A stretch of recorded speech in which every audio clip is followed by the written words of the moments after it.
Hey everyone, welcome back to Daily Chit-chat. I'm Kate, and I'm proud to say I spent the whole morning thinking about something embarrassing that happened 10 years ago, because why not? And I'm Gavin, a man who can remember a mistake from 2009 with HD clarity, but cannot remember where I put my keys 5 minutes ago. Ah, yes, the human experience, which brings us to today's incredibly relatable topic, why we're so preoccupied by the past. Because honestly, most of us live in 3 time zones at once: physically in the present, emotionally in the past, and mentally in some imaginary disaster from the future. Exactly. But today, we're zooming in on the past, why it grabs our attention, why it won't let go, and how those old memories shape our lives in sneaky ways. And don't worry, this won't be a heavy psychology lecture. More like two people trying to understand why their brains replay old scenes like a Netflix series with too many seasons. Let's get into it. So, Gavin, let me ask you something that may expose you a little. What's the oldest cringe memory your brain refuses to delete? Oh my goodness. Okay, when I was in high school, I once raised my hand to answer a question, and my voice cracked so dramatically that everyone turned to look at me like I was transforming into a new species. Your inner teenager is still haunted. Yes, my brain plays that clip like it's a trailer for a movie about humiliation. I relate. Mine is from middle school. I mispronounced the word cousin during a class presentation and said cousin like cushion. The entire class spent a week calling me Cushion Kate. That's tragic, but also kind of adorable. Now I look back and laugh, but at the time, that moment felt like the end of my social life. And that's the thing. These tiny moments, which matter for like 13 minutes in real life, they live inside our brains rent-free for years. But why? Why do we remember awkwardness so vividly? Why do we replay old mistakes like we're editing a documentary? Let's slide into the deep dive and unravel this mystery. I think one reason we're stuck on the past is because our brains love unfinished business, even if the business is just a weird conversation from 2014. Yes, humans hate unresolved feelings, so our brains go, hey, remember that thing? No? Let me remind you.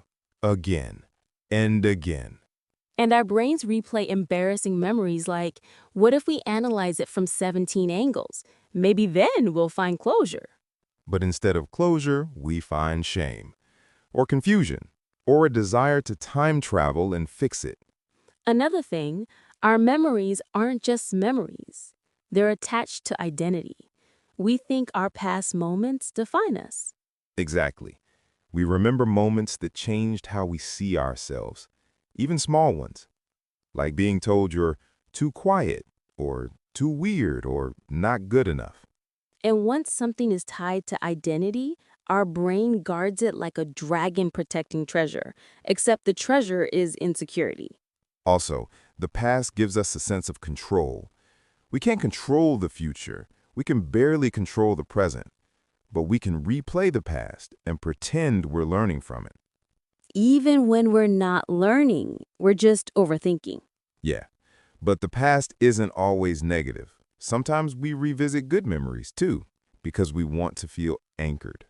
Right, like remembering childhood summers, old friendships, first loves, past versions of ourselves. Sometimes the past feels safer than the messy present. Nostalgia is basically emotional comfort food. And trauma memories? They stick because your brain thinks it's protecting you. Like, that thing hurt you once, let's never let it happen again.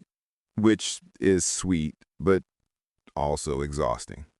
The point is, we're not obsessed with the past because we're dramatic. We're obsessed because we're human. And speaking of humans being dramatic, shall we go into our scenario section? Yes. Let's show what this looks like in real life. Welcome to Daily Chit-chat Theater, where we act out the psychological chaos of normal people. 3 scenarios, 3 emotional roller coasters, 0 judgment. Gavin, I was brushing my teeth this morning and suddenly remembered something cringy I did in 2016. How cringy. I waved at someone who wasn't waving at me. Oh, no. That's elite cringe. My brain replayed it like an HD movie trailer. I literally said out loud, "Stop, it's been 8 years." Did it stop? No. My brain said, "Let's watch it again," but zoomed in. This is exactly how humans operate.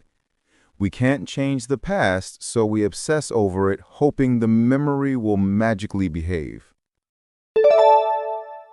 Sometimes I look back at my younger self and think, why were you like that?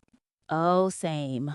I see old photos and go, ah, yes, the haircut era, the questionable decision era, the identity crisis in progress era.